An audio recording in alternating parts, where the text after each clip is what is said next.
నమస్కారం. ఈనాటి మన విశ్లేషణకు స్వాగతం. ఈరోజు మనం చరిత్రలోనే ఒక అత్యంత అద్భుతమైన, అలాగే కాస్త వివాదాస్పదమైన ఒక మాస్టర్పీస్ గురించి మాట్లాడుకోబోతున్నాం. అదే 1890లో జేమ్స్ జార్జ్ ఫ్రేజర్ రాసిన ద గోల్డెన్ బౌ. అసలు ఈ పుస్తకం ఎందుకంత సంచలనం సృష్టించిందో తెలుసుకోవాలంటే మనం నేరుగా ఈ అద్భుతమైన ప్రపంచంలోకి అడుగుపెట్టాల్సిందే. పదండి మొదలుపెడదాం. ఈ పుస్తకం ఎలా పుట్టింది, ఎలా పతనమైంది, మళ్ళీ ఎలా ప్రాణం పోసుకుంది అనే ఈ ఎపిక్ జర్నీని మనం ప్రధానంగా 5 భాగాలుగా చూడబోతున్నాం. నెమి రహస్యం, మ్యాజిక్ నుంచి మతం వైపు ప్రయాణం, డయింగ్ గాడ్ థియరీ, వివాదాలు, చివరగా ఇది మిగిలించిన సాహిత్య వారసత్వం. ఇది మన ఈనాటి ఎజెండా. సరే, ముందుగా మన మొదటి భాగం ది మిస్టరీ ఆఫ్ నెమి. ఏకంగా 12 సంపుటాలొక మహాగ్రంథం రాయడానికి అసలు బీజం ఎక్కడ పడిందో తెలుసా? ఒక చీకటి, విచిత్రమైన చారిత్రక రహస్యం నుంచి. అదేంటో చూద్దాం. ఊహించుకోండి, రోమన్ల కాలం కంటే ముందే ఇటలీలోని నెమీ సరస్సు దగ్గర ఒక విచిత్రమైన ఆచారం ఉండేది. డయానా దేవతకు ప్రతినిధిగా ఒక పురోహితుడు లేదా రాజు ఉండేవాడు. అతన్ని రెక్స్ నెమోరెన్సిస్ అని పిలిచేవారు. కాని ఇక్కడ మైండ్ బ్లాంక్ అయ్యే ట్విస్ట్ ఏంటంటే, ఎవరైనా ఆ పదవిలోకి రావాలంటే అప్పటికే ఆ పదవిలో ఉన్న వ్యక్తిని ప్రాణాలతో చంపాలి. అవును, మీరు విన్నది నిజమే. మళ్ళీ తనని ఇంకెవరో వచ్చి చంపేంతవరకే ఆ ఆశ్రమంలో అతని పాలన. అసలు ఇంత క్రూరమైన, ఆచారబద్ధమైన హత్య వెనుక ఉన్న అసలు రహస్యమేంటి? సరిగ్గా ఈ ప్రశ్నే ఫ్రేజర్ని నిద్రపోనివ్వలేదు.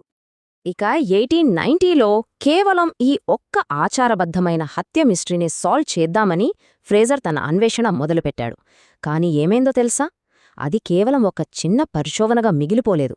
ప్రపంచవ్యాప్తంగా ఉన్న రకరకాల సంస్కృతులు, పురాణాల మధ్య ఉన్న సంబంధాన్ని వెతికే ఒక అతిపెద్ద గ్లోబల్ స్టడీగా మారిపోయింది. మానవ సంస్కృతి వెనుక దాగున్న అసలైన నిజాన్ని వెతికే ప్రయాణం ఇక్కడ్నుంచే స్టార్ట్ అయింది. ఇప్పుడు మన రెండో విభాగానికి వద్దాం. మాయాజాలం అంటే మ్యాజిక్ నుండి మతం వైపు మానవని ఆలోచనా విధానం ఎలా మారుతూ వచ్చిందో ఫ్రేజర్ చెప్పిన ఒక పెద్ద యూనిఫాయింగ్ థియోరీ గురించి మాట్లాడుకుందాం. ఫ్రేజర్ ఏమన్నాడంటే, మానవుని మేధస్సు 3 ముఖ్యమైన దశల్లో డెవలప్ అయింది. మానవాళి ప్రయాణం మొదట మ్యాజిక్తో స్టార్ట్ అయింది. ఆ తర్వాత కాలానుగుణంగా అది మతంగా మారిపోయింది. ఇక ఫైనల్గా ఆధునిక యుగానికి వచ్చేసరికి అదే సైన్స్గా అంటే విజ్ఞానశాస్త్రంగా రూపాంతరం చెందింది. మరి మ్యాజిక్కి, మతానికి మధ్య తేడా ఏంటి? చాలా ఇంట్రెస్టింగ్గా ఉంటుంది, వినండి.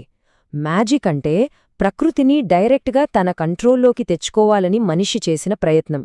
వాన రావాలన్నా, పంట పండాలన్నా మంత్రాలు చదివేవాడు. కాని ప్రాచీన మానవుడికి ఎప్పుడైతే తన మంత్రాలు పని చెయ్యట్లేదని అర్థమైందో అప్పుడే అతనికి తెలిసింది ప్రకృతిని తాను నేరుగా జయించలేనని. ఆ నిరాశలో, ఆ ఫ్రస్ట్రేషన్లో తనకంటే బలమైన అదృశ్య శక్తులు ఏవో ఉన్నాయని నమ్మడం మొదలుపెట్టాడు. ప్రకృతిని పరోక్షంగా కంట్రోల్ చేయడం కోసం ఆ శక్తులను ప్రార్థించడం, ఆరాధించడం మొదలుపెట్టాడు. అలా ఆ దేవుణ్ణి ఆశ్రయించడమే మతానికి దారితీసిందని ఫ్రేజర్ వాదన. ఇక మూడో భాగానికి వద్దాం. ఫ్రేజర్ చేసిన ఈ అతిపెద్ద అనాలిసిస్ అంతటికీ ప్రాణం పోసే ఒకే ఒక కోర్ కాన్సెప్ట్ ఉంది. అదే ది డయింగ్ గాడ్ థియరీ, అంటే మరణించే దేవుడి సిద్ధాంతం. దీనర్థమేంటంటే, ప్రాచీన కాలంలో మతాలన్నీ వ్యవసాయం, పంటల చుట్టూనే తిరిగేవి కదా. అప్పట్లో ప్రజలు ఒక సూర్యదేవుణ్ణో లేదా సంతాన సాఫల్య దేవుణ్ణో పూజించేవారు. పంటలు కోసే సమయంలో అంటే శీతాకాలం రాకముందే ఆ దేవుడు చనిపోయి మళ్లీ వసంతకాలంలో పునర్జన్మ పొందుతాడని వాళ్లు బలంగా నమ్మేవారు. భూమి తన సారాన్ని కోల్పోకుండా ఉండాలంటే ఈ త్యాగం తప్పనిసరి అని వాళ్ల విశ్వాసం. ఇక్కడ మైండ్ బ్లోయింగ్ విషయమేంటంటే, ప్రపంచంలోని దాదాపు అన్ని దేశాల పురాణాలలో, సంస్కృతులలో ఈ వ్యవసాయ పునర్జన్మ కథే కామన్గా ఉందని ఫ్రేజర్ గట్టిగా వాదించాడు. ఈ సిద్ధాంతం వినడానికి బాగానే ఉంది కదా, కానీ 4వ విభాగానికొచ్చేసరికి కథ మొత్తం మారిపోతుంది. అదే వివాదం, వ్యతిరేకత. ఈ పుస్తకం అకాడమిక్ సర్కిల్స్లో ఎంత పెద్ద సంచలనం సృష్టించిందో అంతే స్పీడ్గా కిందకు పడిపోయింది. జనాల్లో ఒక పెద్ద తుఫానునే సృష్టించింది. అసలు ఈ రేంజ్ వివాదానికి కారణమేంటో తెలుసా? ఫ్రేజర్ పాతకాలపు ప్యాగన్ మతాల పురాణాలను క్రైస్తవ మతంలోని యేసుక్రీస్తు పునరుత్థానం అంటే రిజరెక్షన్ కథను ఒకే గాటిన కట్టేశాడు. ఇది అప్పటి సనాతన బ్రిటిష్ ప్రజలకు అస్సలు మింగుడుపడలేదు. తీవ్ర ఆగ్రహానికి గురయ్యారు. పోనీ అకాడమిక్స్ అయినా ఒప్పుకున్నారా అంటే అదీ లేదు. ఆధునిక ఆంథ్రోపాలజిస్టులు ఈ సిద్ధాంతాలను పూర్తిగా పక్కన పెట్టేశారు. ఫ్రేజర్ చెప్పేవన్నీ కేవలం పైపైన ఉన్న పోలికలే తప్ప వాటికి సైంటిఫిక్గా ఎలాంటి ఆధారాలు లేవని తేల్చి చెప్పారు. దీనిమీద అప్పటి మేధావుల రియాక్షన్ ఏ స్థాయిలో ఉందో ఫేమస్ ఫిలసాఫర్ లుడ్విగ్ విట్జెన్స్టీన్ మాటల్లోనే వినండి. ఆయనేమన్నారంటే, ఫ్రేజర్ తాను వర్ణించే ఆ అనాగరికుల కంటే చాలా అనాగరికుడు. ఎందుకంటే ఆ ప్రజల ఆచారాల అసలర్థం కంటే వాటి గురించి ఫ్రేజర్ ఇచ్చిన వివరణలే చాలా మరుటుగా ఉన్నాయి అని కుండబద్దల కొట్టారు. దీన్ని బట్టే అర్థం చేసుకోవచ్చు 20వ శతాబ్దపు ఆలోచనాపరులు ఈ పుస్తకాన్ని ఎలా చూశారు. సింపుల్గా చెప్పారంటే, ప్రపంచంలోని అన్ని సంస్కృతులు ఒకే రకమైన ఎవల్యూషన్ ప్రాసెస్ గుండా వెళ్లాయని ఫ్రేజర్ నమ్మాడు. కాని ఆధునిక ఆంథ్రోపాలజీ దాన్ని ఏమాత్రం ఒప్పుకోలేదు. డార్విన్ జీవపరిణామ సిద్ధాంతాన్ని మానవ సంస్కృతికి ఫ్రేజర్ తప్పుగా అప్లై చేశాడని ఎడ్మండ్ లీచ్ లాంటి స్కాలర్స్ వాదించారు. ఎక్కడో రెండు వేరువేరు సంస్కృతుల్లో ఒకేలాంటి ఆచారం కనిపించగానే వాటి మధ్య సంబంధముందని ఊహించుకోవడం కరెక్ట్ కాదని వాళ్లు కొట్టిపారేశారు. కానీ ఇక్కడే అసలు ట్విస్ట్ ఉంది. అదే మన 5వ చివరి విభాగం. అకాడమిక్ ప్రపంచం ఈ పుస్తకాన్ని రిజెక్ట్ చేసినా ఈ కథ ఇక్కడితో ముగిసిపోలేదు. నిజానికి ఒక అద్భుతమైన శాశ్వత సాహిత్య వారసత్వంగా ఇది మళ్లీ పునర్జన్మ పొందింది.